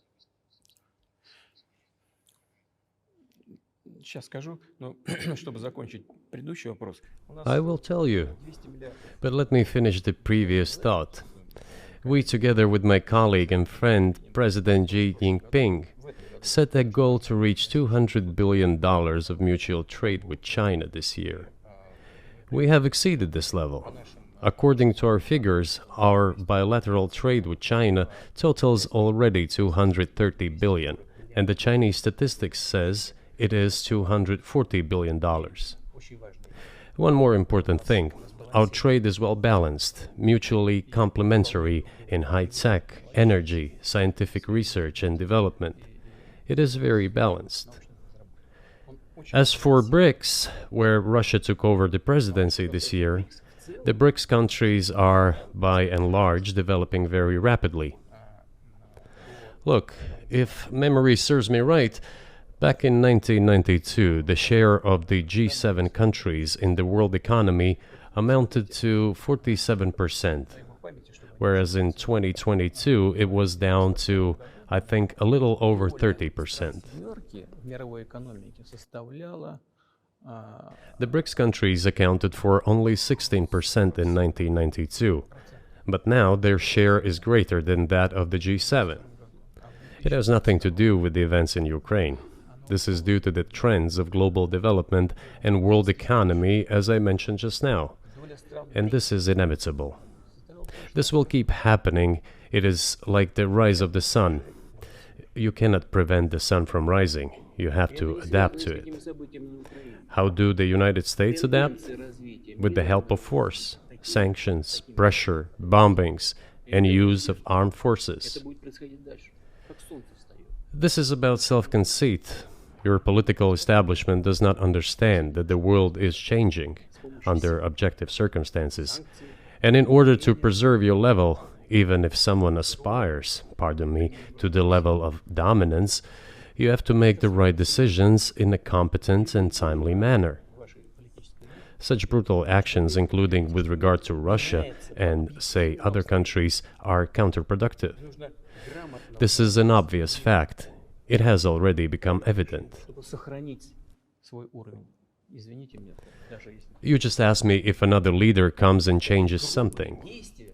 It is not about the leader. It is not about the personality of a particular person. I had a very good relationship with, say, Bush. I know that in the United States, he was portrayed as some kind of a country boy who does not understand much. I assure you that this is not the case. I think he made a lot of mistakes with regard to Russia, too. I told you about 2008 and the decision in Bucharest to open the NATO's doors for Ukraine and so on. That happened during his presidency. He actually exercised pressure on the Europeans. But in general, on a personal human level, I had a very good relationship with him. He was no worse than any other American or Russian or European politician. I assure you, he understood what he was doing as well as others. I had such personal relationship with Trump as well. It is not about the personality of the leader, it is about the elite's mindset. If the idea of domination at any cost, based also on forceful actions, dominates the American society, nothing will change. It will only get worse. But if, in the end, one comes to the awareness that the world has been changing due to the objective circumstances, and that one should be able to adapt to them in time, using the advantages that the US still has today, then perhaps something may change. Look, China's economy has become the first economy in the world in purchasing power parity. In terms of volume, it overtook the US a long time ago. The USA comes second, then India, 1.5 billion people, and then Japan, with Russia in the fifth place. Russia was the first economy in Europe last year, despite all the sanctions and restrictions. Is it normal from your point of view? Sanctions, restrictions, impossibility of payments in dollars, being cut off from SWIFT services, sanctions against our ships carrying oil, sanctions against airplanes, sanctions in everything, everywhere. The largest number of sanctions in the world which are applied against Russia. And we have become Europe's first economy during this time. The tools that US uses don't work. Well, one has to think about what to do. If this realization comes to the ruling elites, then yes, then the first person of the state will act in anticipation of what the voters and the people who make decisions at various levels expect from this person. Then maybe something will change. But you're describing two different systems. You say the leader acts in the interest of the voters, but you also say these decisions are not made by the leader, they're made by the ruling classes. You've run this country for so long, you've known all these American presidents. What are those power centers in the United States, do you think? Like, who actually makes the decisions?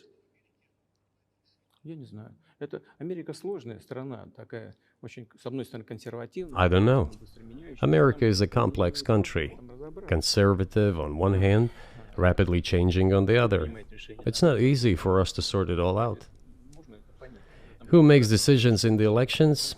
Is it possible to understand this when each state has its own legislation?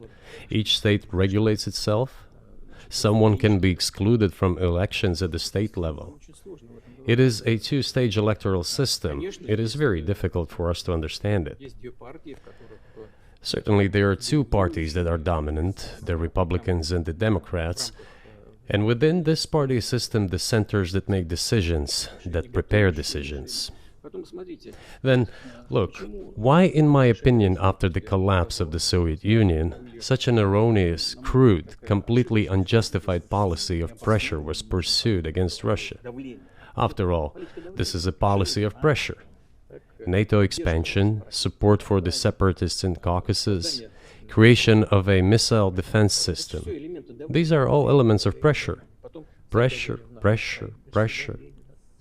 Then, dragging Ukraine into NATO is all about pressure, pressure, pressure. Why? I think, among other things, because excessive production capacities were created. During the confrontation with the Soviet Union, there were many centers created and specialists on the Soviet Union who could not do anything else. They convinced the political leadership that it is necessary to continue chiseling Russia, to try to break it up, to create on this territory several quasi-state entities, and to subdue them in a divided form, to use their combined potential for the future struggle with China. This is a mistake, including the excessive potential of those who worked for the confrontation with the Soviet Union. It is necessary to get rid of this. There should be new, fresh forces, people who look into the future and understand what is happening in the world. Look at how Indonesia is developing. 600 million people. Where can we get away from that? Nowhere. We just have to assume that Indonesia will enter. It is already in the club of the world's leading economies, no matter who likes it or dislikes it. Yes, we understand and are aware that in the United States, despite all the economic problems, the situation is still normal, with the economy growing decently. The GDP is growing by 2.5%, if I'm not mistaken. But if we want to ensure the future, then we need to change our approach to what is changing.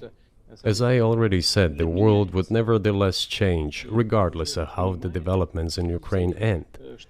The world is changing. In the United States themselves, experts are writing that the United States are nonetheless gradually changing their position in the world. It is your experts who write that. I just read them. The only question is how this would happen, painfully and quickly, or gently and gradually. And this is written by people who are not anti-American. They simply follow global development trends. That's it. And in order to assess them and change policies, we need people who think, look forward, can analyze and recommend certain decisions at the level of political leaders. I just have to ask, you've said clearly that NATO expansion eastward is a violation of the promise you all were made in 1990. It's a threat to your country. Right before you sent troops into Ukraine, the Vice President of the United States went to the Munich Security Conference and encouraged the President of Ukraine to join NATO. Do you think that was an effort to provoke you into military action? Мы просто, я еще раз повторяю, мы многократно предлагали... I repeat once again, we have repeatedly proposed to seek a solution to the problems that arose in Ukraine after 2014 coup d'etat through peaceful means. But no one listened to us. And moreover, the Ukrainian leaders who were under the complete US control suddenly declared that they would not comply with the Minsk agreements. They disliked everything there and continued military activity in that territory. Шло освоение этой территории натовскими военными структурами. Под видом различных центров. And in parallel, that territory was being exploited by NATO military structures under the guise of various personnel training and retraining centers. They essentially began to create bases there. That's all. Ukraine announced that the Russians were a non-titular nationality, while passing the laws that limit the rights of non-titular nationalities in Ukraine. Ukraine, having received all these southeastern territories as a gift from the Russian people, suddenly announced that the Russians were a non-titular nationality in that territory. Is that normal?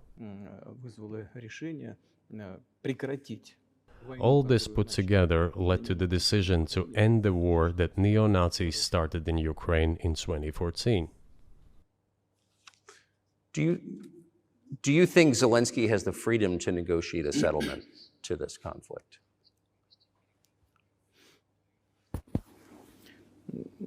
I don't know the details. Of course, it's difficult for me to judge.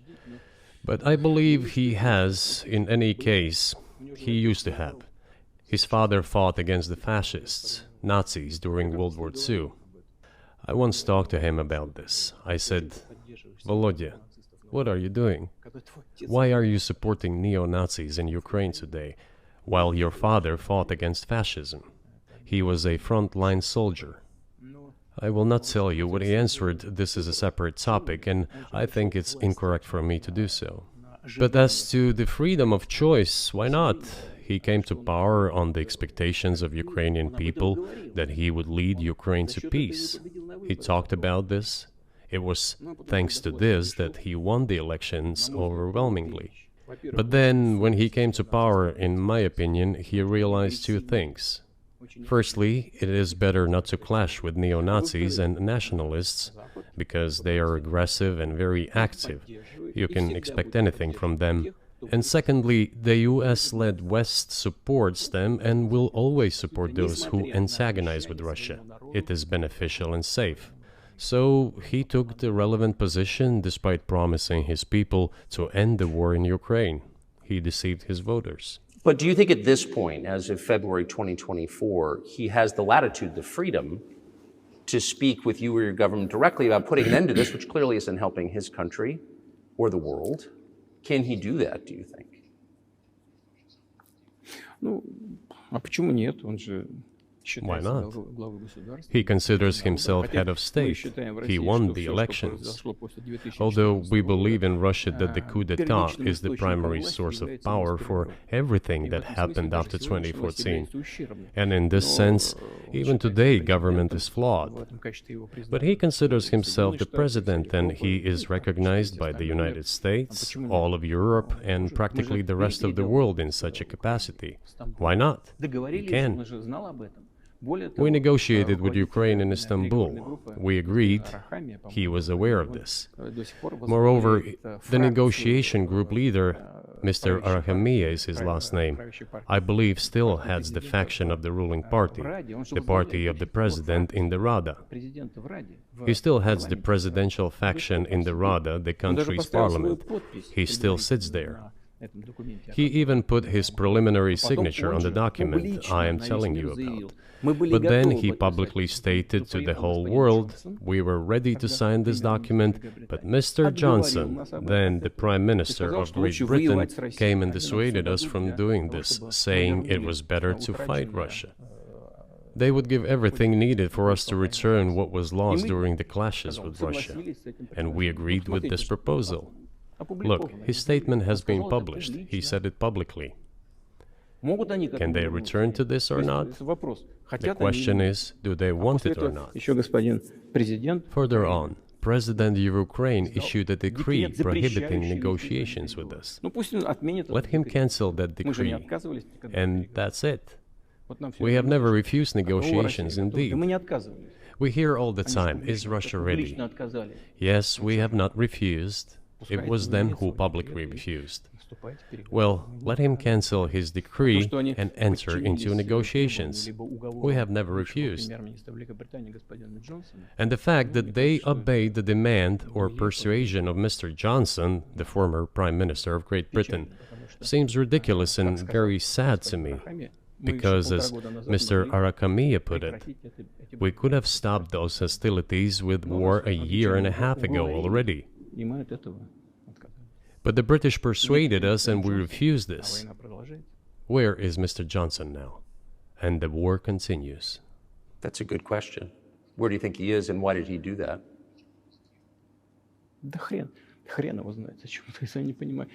Hell knows.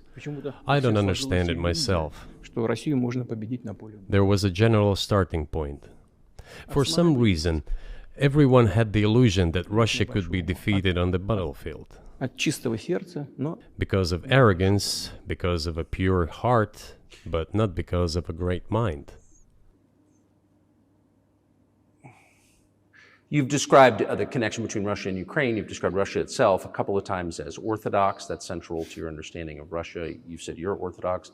What does that mean for you? You're a Christian leader by your own description. So what effect does that have on you?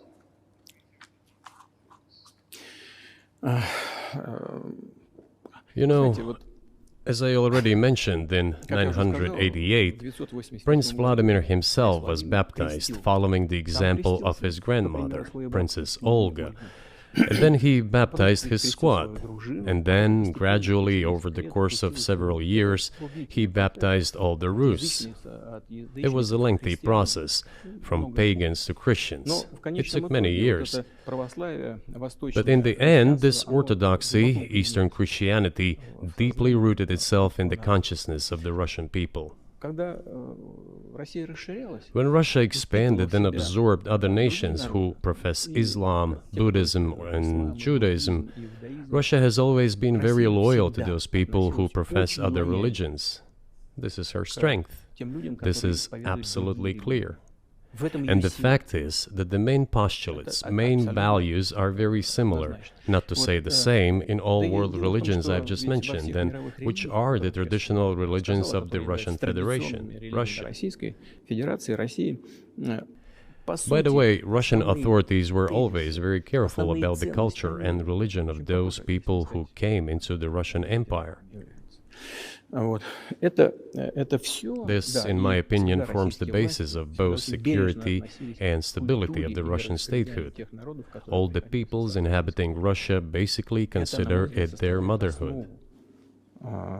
If, say, people move over to you or to Europe from Latin America, an even clearer and more understandable example, people come, but yet they have come to you or to European countries from their historical homeland. And people who profess different religions in Russia consider Russia their motherland. They have no other motherland. We are together. This is one big family, and our traditional values are very similar. I've just mentioned one big family, but everyone has his, her own family. And this is the basis of our society. And if we say that the motherland and the family are specifically connected with each other, it is indeed the case, since it is impossible to ensure a normal future for our children and our families unless we ensure a normal, sustainable future for the entire country, for the motherland. That is why patriotic sentiment is so strong in Russia.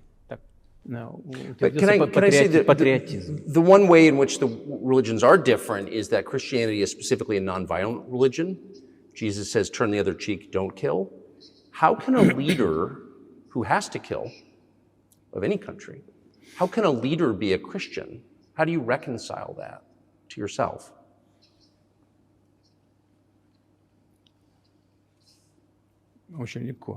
It is very easy when it comes to protecting oneself and one's family, one's homeland. We won't attack anyone. When did the developments in Ukraine start? Since the coup d'etat and the hostilities in Donbass began, that's when they started. And we're protecting our people, ourselves, our homeland, and our future.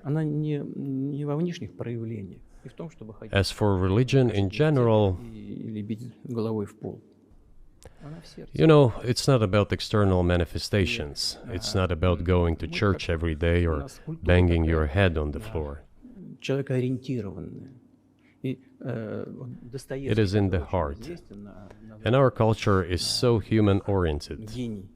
Dostoevsky, who was very well known in the West and the genius of Russian culture, Russian literature, spoke a lot about this, about the Russian soul.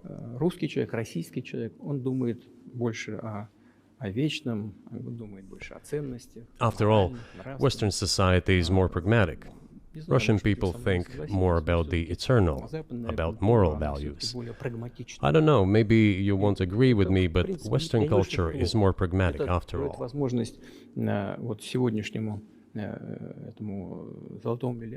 I'm not saying this is bad. It makes it possible for today's golden billion to achieve good success in production, even in science and so on. There's nothing wrong with that.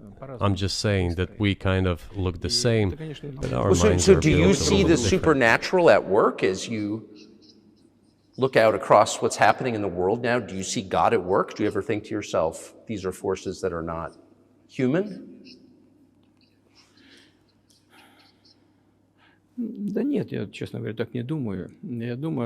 No, to be honest, I don't think so. My opinion is that the development of the world community is in accordance with the inherent laws, and those laws are what they are. It's always been this way in the history of mankind. Some nations and countries rose, became stronger and more numerous, and then left the international stage, losing the status they had accustomed to. There's probably no need for me to give examples, but we could start with the Genghis Khan and horde conquerors, the Golden Horde, and then end with the Roman Empire. It seems that there has never been anything like the Roman Empire in the history of mankind. Nevertheless, the potential of the barbarians gradually grew, as did their population. In general, the barbarians were getting stronger and began to develop economically, as we would say today. This eventually led to the collapse of the Roman Empire and the regime imposed by the Romans. Этот процесс However, разрушения Великой it took Римской 5 империи centuries for the Roman Empire to fall apart. в сегодняшней ситуации The разница в difference with what is happening now что процессы изменений is that all the processes of change are happening at a much faster pace than in Roman times. So when does the AI empire start, do you think? у меня все в более You're сложные asking вопросы. increasingly more complicated questions. To answer them, you need to be an expert in big Для того, numbers, чтобы big ответить, data, надо быть, and конечно, AI. специалистом в Mankind is сфере currently чисел, facing many threats. в сфере вот Due to этого the искусственного genetic интеллекта. researches, it is now У possible человечества to много create a угроз. superhuman, a Исследования specialized в области human being, генетики, a genetically engineered athlete, scientist, military специальный man. человек. Да. There are Человек, reports который that воин, Elon Musk ученый, has человек, already had a спортсмен. chip implanted in the human Сейчас brain in говорят, the что в USA. США Илон Маск внедрил уже чип в мозг какого-то человека. What do you think of that? Ну, Маска, я думаю, что Маска остановить Well, невозможно. I think there's no stopping Elon Musk. He will Но do надо as с he ним как-то sees fit. договариваться. Надо искать какие-то Nevertheless, способы you need to find some убедить common его, ground что with он him, вообще, то есть search for уверен, ways что to он- persuade надо с him. ним как-то I договариваться. think he's a Этот smart процесс, person, I truly да, believe he процесс, is. нужно So you need to контролировать. reach an agreement with him Правильно. because this Человечество, process конечно, needs to думает be должно formalized and на- subjected to по certain поводу rules. того, что будет происходить с ним в связи с развитием вот этих новейших исследований и технологий в генетике. либо Humanity has to в consider искусственном what is going to happen due прогнозировать to the можно, newest что development будет in происходить. genetics Поэтому or in AI. вот One can тогда, make an когда approximate человечество prediction of what will почувствовало happen. угрозу своему существованию от ядерного оружия, все обладатели ядерного Once оружия, начали mankind между собой felt an договариваться. existential Потому threat что coming понимали, from что nuclear их weapons, неаккуратное применение all может nuclear привести nations к began to полному come to тотальному terms with one another since Когда, they realized наступит the понимание negligent того, use of nuclear weaponry could drive humanity to extinction. искусственного интеллекта, либо генетики, либо еще каких-то современных направлений, остановить которые невозможно. It is Всё равно impossible to исследования stop будут, research так in как genetics невозможно было or остановить AI всё, today, что такое эпоха just as it was человечества, impossible невозможно to stop the use of gunpowder исследовать back in the в той или day. другой области. Эти исследования все равно будут. Но когда человечество почувствует угрозу для себя, But as soon as we человечества в целом, realize that the threat тогда мы comes from unbridled and uncontrolled development of AI, or genetics, or any other field, the time will come to reach an international agreement on how to regulate these things. I appreciate all the time you've given us. I just got to ask you one last question, and that's about someone who's very famous in the United States, probably not here, Evan Gershkovich, who's the Wall Street Journal reporter. He's 32, and he's been in prison for almost a year. This is a huge story in the United States, and I just want to ask you directly, without getting into the details of it or your version of what happened, if as a sign of your decency, you would be willing to release him to us and we'll bring him back to the United States.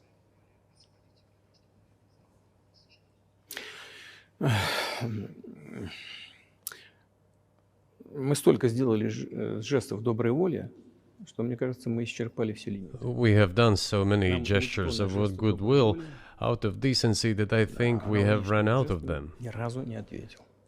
Но We have never seen anyone reciprocate to us in a similar manner. что мы However, in theory, we can say that we do not rule out that we can do не that исключаем того, что мы можем это if our сделать partners при take reciprocal steps. встречном движении со стороны наших When I talk about the partners, I first of all refer to special services. представителей специальных служб. Special services are in contact with one another. They are talking about the matter in question. На то, чтобы не решить это. There is no taboo to settle this Мы issue. готовы ее решать. We are willing to solve Там it. есть определенные условия, которые But there are certain terms being discussed via special services по channels. партнерским каналам между спецслужбами. I believe an agreement can be reached. Да.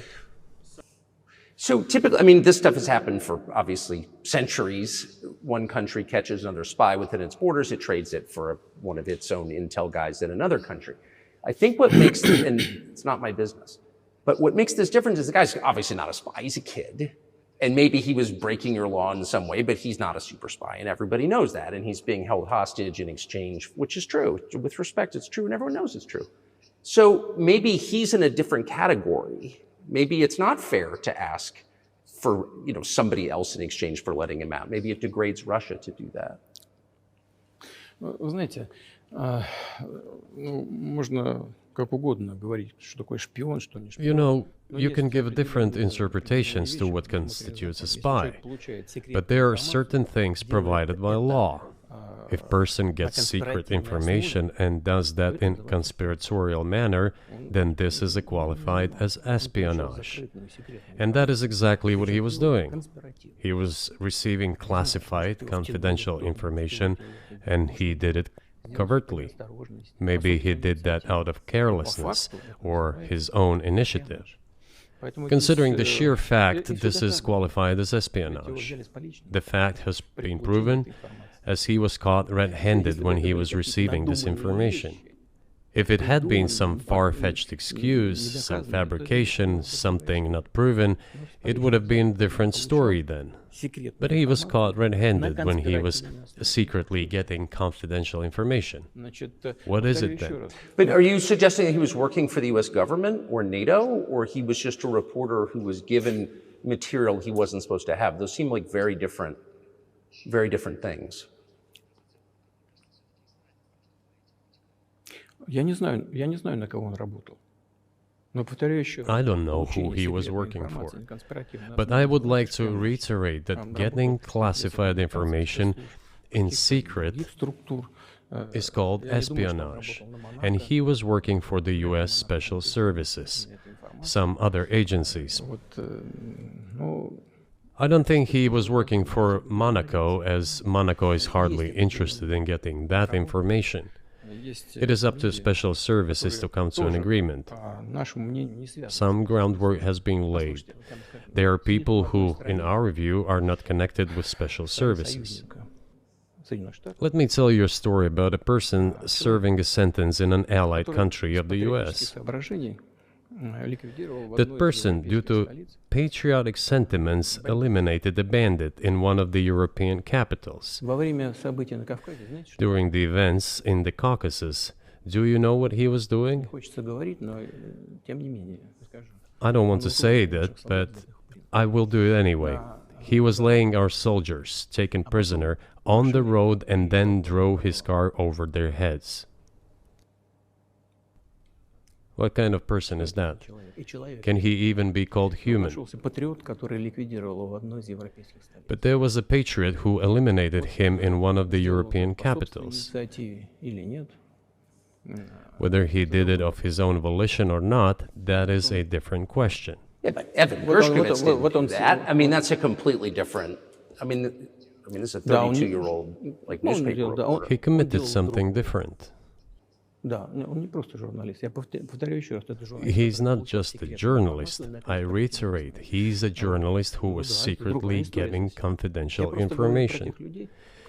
Yes, it is different, but still, I'm talking about other people who are essentially controlled by the US authorities, wherever they are serving a sentence.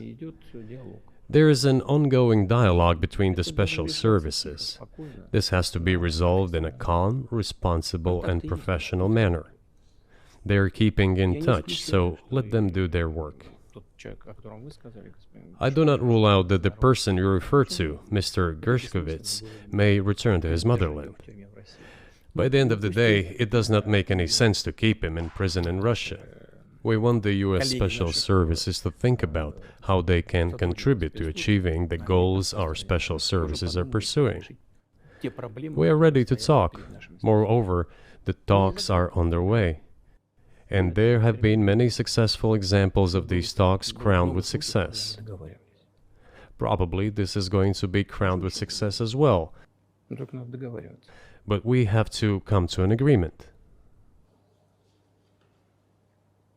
I hope you let him out. Mr. President, thank you. I also want him to return to his homeland at last. I'm absolutely sincere. But let me say once again, the dialogue continues. The more public we render things of this nature, the more difficult it becomes to resolve them.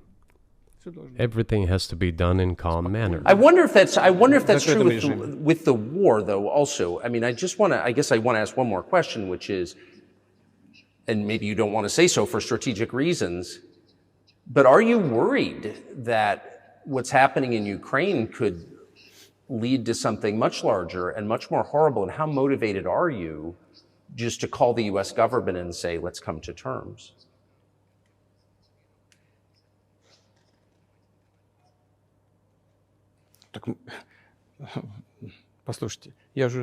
I already said that we did not refuse to talk. We are willing to negotiate.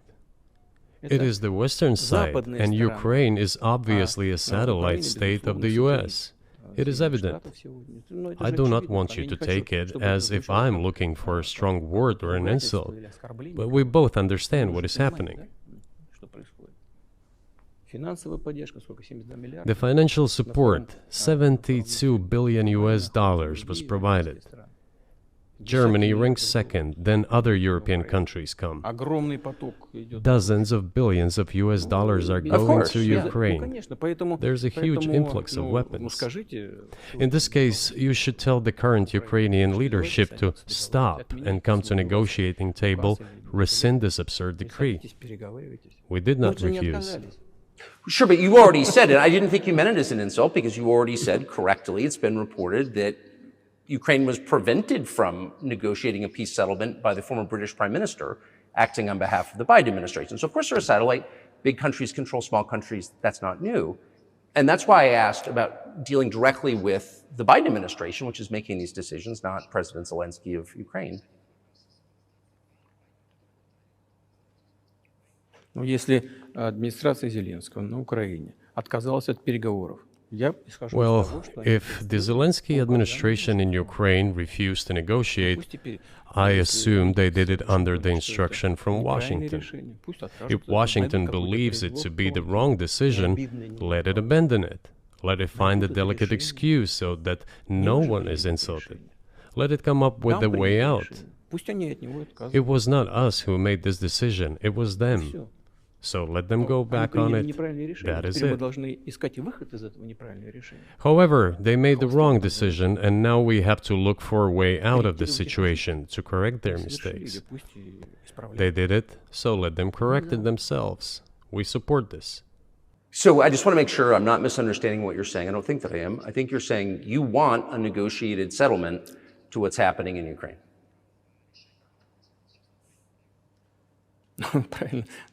Right. And we made it. We prepared a huge document in Istanbul that was initialed by the head of the Ukrainian delegation. He affixed his signature to some of the provisions, not to all of it. He put his signature, and then he himself said, we were ready to sign it and the war would have been over long ago, 18 months ago. However, Prime Minister Johnson came, talked us out of it, and we missed that chance. Well, you missed it, you made a mistake, let them get back to that, that is all. Why do we have to bother ourselves and correct somebody else's mistakes? I know one can say it is our mistake. It was us who intensified the situation and decided to put an end to the war that started in 2014 in Donbass, as I have already said, by means of weapons. Let me get back to further in history. I already told you this. We were just discussing it. Let us go back to 1991, when we were promised that NATO would not expand, to 2008, when the doors to NATO opened to the declaration of state sovereignty of Ukraine, declaring Ukraine a neutral state. Let us go back to the fact that NATO and US military bases started to appear on the territory of Ukraine, creating threats to us. Let us go back to coup d'etat in Ukraine in 2014. It is pointless though, isn't it? We may go back and forth endlessly, but they stopped negotiations. Is it a mistake? Yes. Correct it. We are ready. What else is needed? Do you think it's too humiliating at this point for NATO to accept Russian control of what was 2 years ago Ukrainian territory? Я же сказал, I said, let them think how to do it with dignity. There are options if there is a will. Варианты есть. Но если желание. Up until now, there has been the uproar and screaming about inflicting a strategic defeat on Russia on the battlefield. Стратегического поражения России, поражения на Now they are apparently coming to realize that it is difficult to achieve, if possible at all. In my opinion, it is impossible by definition. It is never going to happen. It seems to me that now those who are in power in the West have come to realize this as well. это осознание пришло. Подумайте теперь. If so, if the realization has set in, they have to think what to do next. We are ready for this dialogue. Would you be willing to say, congratulations, NATO, you won, and just keep the situation where it is now? Ну, вы знаете, это предмет переговоров. You know, it is a subject matter for the negotiations. No one is willing to conduct, or, to put it more accurately, Точнее сказать, хотят. they are willing but do not know how to do it. Я не только вижу, I know they want я to. знаю, что. It is not just I see it, but I know they do want it. But they're struggling to understand how to do it. They have driven the situation to the point where we are at. It is not us who have done that. It is our partners, opponents who have done that. Well, now let them think how to reverse the situation. We're not against it. It would be funny if it were not so sad. Да, было бы смешно, если бы не было так грустно. This endless mobilization in Ukraine, the hysteria, the domestic problems, sooner or later it will result in agreement. Истерика, там, внутренние проблемы. You know, this probably sounds strange given the current situation, Все равно мы договоримся. И but the relations between the two peoples will be может, даже rebuilt странно в anyway. сегодняшней ситуации прозвучит. It will take a lot of time, but they will heal. Между народами восстановится. Потребуется много времени. I'll give you very unusual examples. Совсем приведу вам необычный пример. There is a combat encounter on the battlefield. Here's a specific example. Ukrainian soldiers got encircled. This is an example from real life. Украинская Our soldiers were shouting to them, "There is no chance. Surrender yourselves. Come out and you will be alive." Наши солдаты им кричат. Suddenly, the Ukrainian soldiers were screaming from there in Russian, perfect Russian, saying, Вдруг оттуда "Russians, do not surrender." на хорошем русском And all of them и perished. не сдаются. They still identified themselves as Russian. Они до сих пор русскими себя ощущают. В этом смысле то, что What is happening is, to a certain extent, an element of a civil war. и все Everyone in the West thinks that the Russian people have been split by hostilities forever. растащили No, одну they часть. will be reunited. Нет, The unity is still there. воссоединение произойдет. Оно никуда и не делось. Why are the Ukrainian authorities dismantling the Ukrainian Orthodox Church? Растаскивают русскую православную церковь. Because it brings together not only the territory, Объединяет не территорию. it brings together our souls. И No никому one will be able to не удастся separate the soul. разлучить.